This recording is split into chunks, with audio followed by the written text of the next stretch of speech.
Video content has been made available for information and educational purpose only. Unidirectional trade strategy is a copyright content of IFMC.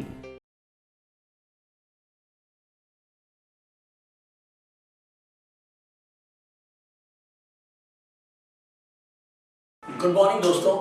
Option trading बड़ा buzzword है आजकल के time में। अगर मैं option trading की बात कर लेता हूं तो न जाने क्या कुछ मेरे दिमाग में आता है। बहुत ज़बरदस्त फैंसी ऑप्शन ट्रेडिंग की स्टूडेंट्स में, ट्रेडर्स में है, जो लोग नए स्टॉक मार्केट के साथ जुड़ रहे हैं। बहुत सारी क्वेरीज हमारे पास ऑप्शन ट्रेडिंग की आ रही हैं और लोग बहुत ज़्यादा कंफ्यूज्ड हैं ऑप्शन ट्रेडिंग सीखने को लेके। शायद उनकी गलती नहीं है। मैं अगर मानूं कि जब मेरे ख्याल में 8 साल पहले हम ने जो है वो स्टॉक मार्केट को सिखाना शुरू किया था, तो शायद ऑप्शंस ट्रेडिंग को सिखाने के लिए 3 या 4 बड़े इंस्टीट्यूट्स थे IFMC के साथ, और बहुत ज़्यादा ऑप्शन ट्रेडिंग के बारे में बात नहीं होती थी। लेकिन आज के टाइम पे अगर मैं ऑप्शन ट्रेडिंग यूट्यूब पे या गूगल पे डाल दूं तो मुझे ये लगता है कि लाखों जो हैं वो मेरे को ऑप्शन ट्रेडिंग सिखाने वाले लोग या ट्यूटर्स यूट्यूब पे, गूगल के ऊपर मुझे दिखाई दे जाते हैं। अब ऐसा क्यों है वो मुझे नहीं पता। शायद ऑप्शन ट्रेडिंग से ज़्यादा प्रॉफिटेबल ऑप्शन ट्रेडिंग सिखाना हो गया। हाँ दोस्तों, बहुत सारे स्टूडेंट्स हैं मेरे, उन्होंने मुझे बताया कि सर कई लोग ऐसे हैं जो 60,000, 70,000, 80,000 रुपये लेके ऑप्शन ट्रेडिंग के जो है वो सिखा रहे हैं स्ट्रैटेजीज, और वो ये कहते हैं कि आप ये स्ट्रैटेजी से करो तो आप प्रॉफिटेबल हो जाओगे। तो मुझे समझ में नहीं आया ये ऐसी कौन सी स्ट्रैटेजी लोग सिखा रहे हैं 80,000 में, 1 लाख में, 1.5 लाख में, और लोग खरीद रहे हैं और लोग देख रहे हैं, लोग पैसे भी दे रहे हैं उसके लिए कि वो 1.5 लाख रुपए या 1 लाख रुपए देके आप प्रॉफिटेबल ऑप्शन ट्रेडिंग स्ट्रैटेजी सीख रहे हो। मुझे इस पे विश्वास नहीं होता दोस्तों, ये बिल्कुल गलत है। मैं बहुत जिम्मेवारी के साथ इस चीज को कह सकता हूं, ऑप्शन ट्रेडिंग की कोई स्ट्रैटेजी ऐसी नहीं है जो 100% प्रॉफिटेबल हो, और कोई भी अगर इसको ये कहता है कि ये स्ट्रैटेजी प्रॉफिटेबल है, 100% प्रॉफिटेबल है, ये बिल्कुल गलत है। आप इस बहकावे में बिल्कुल ना आए। नंबर 1, वो आपके ऊपर है कि आपको कितना सामने वाला बना रहा है और आप कितना बन सकते हो।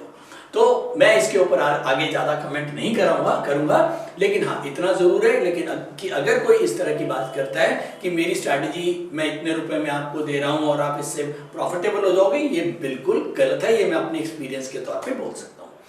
इसके अलावा कुछ लोग और भी हैं जो बहुत सोफिस्टिकेटेड तरीके से आपको बताएंगे कि ऑप्शन ट्रेडिंग में आप ऑप्शन ग्रीक्स को पढ़ें, ऑप्शन ग्रीक को हम आपको सिखाएंगे, और ऑप्शन ग्रीक आपको नहीं आता है इसीलिए आप ऑप्शन ट्रेडिंग में नुकसान कर रहे हो, और जब आप ऑप्शन ग्रीक्स को अच्छे से सीख जाओगे तो फिर आप जो है वो अपने आप को प्रॉफिटेबल कर लोगे, और ऑप्शन ग्रीक्स को आपको सीखना बहुत जरूरी है। तो दोस्तों ये दूसरा मिसकंसेप्शन मार्केट में आ रहा है ऑप्शन ग्रीक्स को लेकर। दोस्तों ऑप्शन ग्रीक एक अच्छी चीज है समझने के लिए, पढ़ने के लिए, लेकिन एक रिटेलर के लिए ऑप्शन ग्रीक्स का कोई मायने नहीं है। एक आम आदमी जो ऑप्शन ट्रेडिंग करता है मेरी और आपकी तरह, वो ऑप्शन ग्रीक्स को पढ़ तो सकता है लेकिन उसको ऑप्शंस में ट्रेडिंग में यूज नहीं कर सकता। ये मेरा अपना एक्सपीरियंस है और मेरे साथ बहुत सारे ट्रेडर्स का एक्सपीरियंस है कि ग्रीक्स जो हैं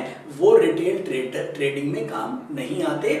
ग्रीक्स जब भी काम आते हैं जब आप कोई बहुत बड़ी एल्गो सेटअप लगाते हैं, लाखों करोड़ों रुपए की आपकी इन्वेस्टमेंट लगी हुई है, आपके लाखों लॉट्स हैं, उसके ऊपर आप काम कर रहे हो, और ये ग्रीक्स की कैलकुलेशन होती है। कैलकुलेशन कंप्यूटर्स कर सकते हैं, हम लोग मैनुअली इतना आसानी से नहीं कर सकते, तो इसीलिए उनको सीख के अप्लाई हम कर ही नहीं सकते। तो रिटेलर बिल्कुल ये मान लें कि ऑप्शन ग्रीक्स जो लोग सिखा रहे हैं और आपको ये कह रहे हैं आप इसके बिना ऑप्शन ट्रेडिंग नहीं कर सकते, वो बिल्कुल गलत है।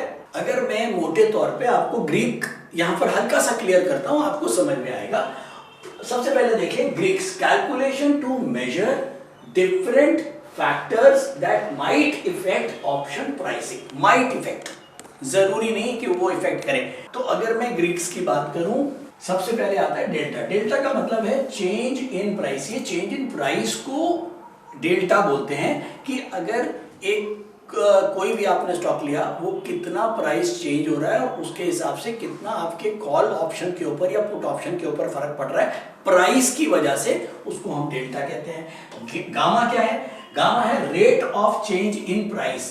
प्राइस जिस गति से चेंज हो रहा है उसका जो रेट ऑफ चेंज है उसको गामा के थ्रू जो है वो हम एनालाइज करते हैं। और थीटा है टाइम डीके। जैसे जैसे टाइम कम होता जाता है वैसे ऐसे ऑप्शन की जो वैल्यू है, कॉल या पुट की जो वैल्यू है वो कम होती जाती है टाइम के साथ। वेगा का मतलब वॉलेटिलिटी। अगर किसी स्टॉक में ज्यादा वॉलेटिलिटी है तो उसका जो ऑप्शन प्राइस है वो ज्यादा होगा। उसकी वॉलेटिलिटी अगर कम हो जाएगी तो कॉल ऑप्शन या पुट ऑप्शन के जो प्राइसेस हैं वो भी कम हो जाएंगे। इसके अलावा रो इंटरेस्ट रेट, ये इंटरेस्ट रेट चलता है कि जो भी आपने इंटरेस्ट रेट मार्केट में चल रहा है उससे अगर आपने 1 महीने की कॉल ले रखी है तो उसके हिसाब से इंटरेस्ट रेट के हिसाब से वो कम होगा। तो ये बेसिकली पढ़ने की चीज तो जरूर है। और मैं आपको क्लियर कर दूं, ये ग्रीक्स अगर आपको पढ़ना है और आपको अगर एनएससी में एग्जाम देना है ऑप्शन स्ट्रैटेजी का, तो आप इन ग्रीक्स को जरूर पढ़ें, क्योंकि ये ग्रीक्स एग्जाम देने में आपको काम आएंगे। ग्रीक्स के ऊपर बहुत सारे क्वेश्चन आते हैं। लेकिन अगर आप एक नॉर्मल ऑप्शन ट्रेडिंग कर रहे हैं और आपको कोई ये कह रहा है कि आप ग्रीक्स के बिना ट्रेडिंग नहीं कर सकते हैं, तो ये बिल्कुल गलत है। क्योंकि कई लोगों को मैंने देखा है कि वो ग्रीक्स का नाम करके ओवर लर्निंग की बात करते हैं। तो ओवर लर्निंग भी नहीं करनी है। हाँ, लर्निंग होनी चाहिए। स्टॉक मार्केट में हर चीज समझ में आनी चाहिए। अगर मैं ऑप्शंस की बात करूं, ऑप्शंस अगर आप ट्रेडिंग कर रहे हैं तो बहुत सिंपल है। ऑप्शंस आपको कॉल ऑप्शन, पुट ऑप्शन पता होना चाहिए। इनको खरीदने के क्या क्या तरीके हैं और इनको खरीदने के क्या क्या नुकसान हैं वो समझ में आने चाहिए। इनको बेचने के क्या क्या नुकसान है और बेचने के क्या क्या फायदे हैं ये समझ में आने चाहिए। इसके अलावा कुछ जो डिफरेंट स्ट्रैटेजीज हैं, स्ट्रैडल, बटरफ्लाई, ये आपको समझ में आना चाहिए। That's it. इसके ऊपर आप कुछ भी सीख रहे हैं तो वो मार्केट के प्रोडक्ट हैं, उस बहकावे में ना आए। और हाँ, अगर मैं ग्रीक्स को थोड़ा सा और आसानी से आपको समझाने की कोशिश करूं, ग्रीक्स कैलकुलेशन है। ग्रीक्स एक एहसास है। एग्जाम्पल देता हूं, मान लो मेरे पास एक गाड़ी है, पहले थी मारुति 800। मैं मारुति 800 चलाता था। उसकी जो पावर थी वो 800 सीसी की थी। अब मैंने उसके बाद एक गाड़ी ले ली इनोवा। इनोवा की जो पावर है वो है 2800 सीसी। अब मारुति तो मुझे चलानी आती है तो ऑब्वियसली मैं इनोवा भी चला लूंगा। लेकिन बस फर्क क्या है कि मारुति की पावर कम थी। जब मैं उसमें एक्सीलेटर देता था तो वो धीरे धीरे आगे बढ़ती थी, लेकिन जब मैं इनोवा में एक्सीलेटर दूंगा तो वो बहुत तेजी से आगे बढ़ेगा। तो दोनों का क्या फर्क हुआ? दोनों का वेगा फर्क है, यानी कि वॉलेटिलिटी। एक की वॉलेटिलिटी बहुत ज्यादा है इनोवा की, क्योंकि उसमें पावर बहुत ज्यादा है। मैं जरा सा एक्सीलेटर देता हूं तो वो एकदम भागेगी, लेकिन मारुति 800 थोड़ा कम भागेगी। तो अब कोई मुझको ये समझाने लगे कि भाई साहब आप पहले मारुति 800 चलाते थे, अब आप इनोवा ले रहे हो, तो आपको इनोवा लेने से पहले हम आपको ग्रीक्स पढ़ाएंगे।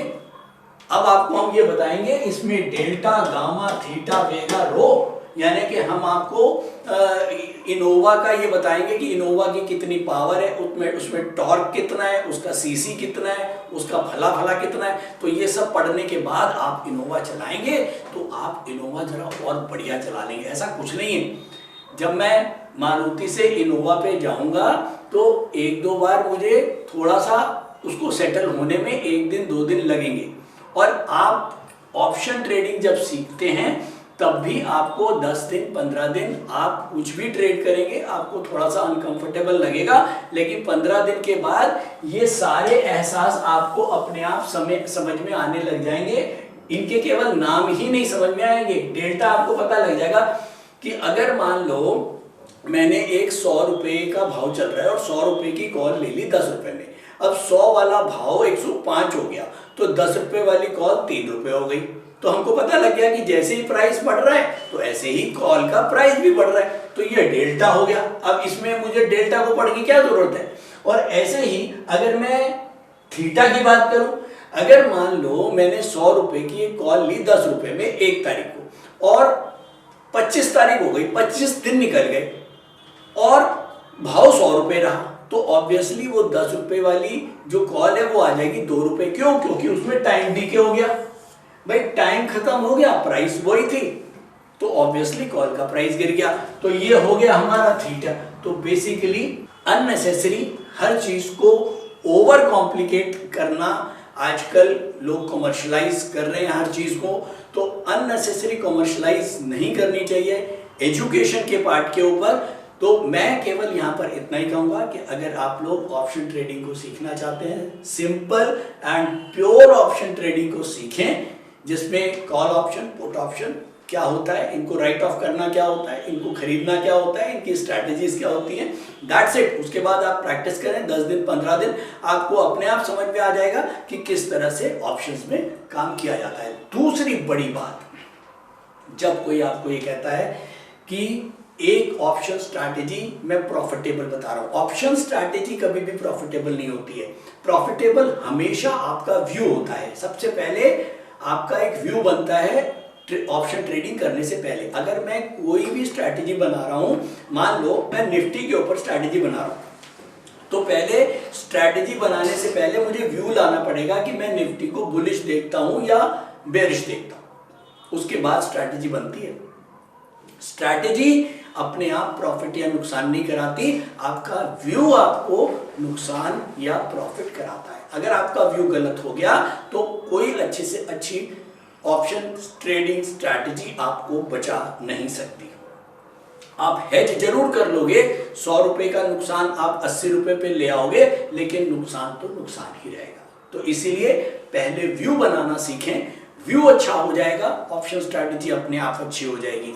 ऑप्शन स्ट्रैटेजी का क्या काम है? आपके व्यू, आपके प्रॉफिट को मल्टीप्लाई करना। मान लो आप कैश मार्केट में एक ट्रेड करके 10 रुपए कमाते हो और आपका व्यू बिल्कुल ठीक है, तो ऐसे ही अगर वो व्यू आपका ठीक रहता है और आप ऑप्शंस में काम करते हो, तो आप अपने प्रॉफिट को मल्टीप्लाई 2 गुना 3 गुना, आप 10 रुपए की जगह 20 रुपए 30 रुपए 40 रुपए कर सकते हो अपने आप को हेज करके। तो इतना ही है। तो नटशेल में ऑप्शन ट्रेडिंग सिखाने के माया जाल में ना फंसे।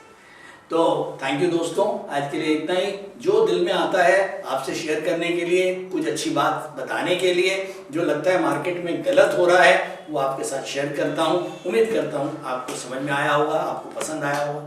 Thank you so much. Stock trading के दौरान मुझे क्या खरीदना चाहिए और मुझे क्या बेचना चाहिए, मुझे कब खरीदना चाहिए और मुझे कब बेचना चाहिए, ये सवाल आपको परेशान करते हैं। तो चलिए सिंप्लीफाई करते हैं स्टॉक ट्रेडिंग को और निकालना सीखते हैं वो एक्यूरेट पॉइंट्स जहां हमें स्टॉक को बाय या सेल करना है, मेरे यानी मनीष तनेजा के साथ IFMC की यूनिटीएस स्ट्रैटेजीज से। यूनिटीएस यानी यूनिडायरेक्शनल ट्रेड स्ट्रैटेजीज, जो है हर स्टॉक ट्रेडर की पहली पसंद, जो बनाती है स्टॉक ट्रेडिंग को सिंपल, एक्यूरेट और स्ट्रेस फ्री। यूनिटीएस स्ट्रैटेजीज सभी इंटरवल्स पे काम करती है, चाहे वो इंट्राडे हो, पोजिशनल हो या लॉन्ग पोजिशनल हो। मेरे 26 सालों के एक्सपीरियंस और एक्सपर्टीज का निचोड़ है यूनिटीएस। IFMC की लोकप्रियता का राज है उसकी copyright strategies, and IFMC is unchallenged leader in stock market education. IFMC is now a school of 10 million learners, awarded twice by Delhi City Icon Awards. So let's begin UDTS online course by IFMC.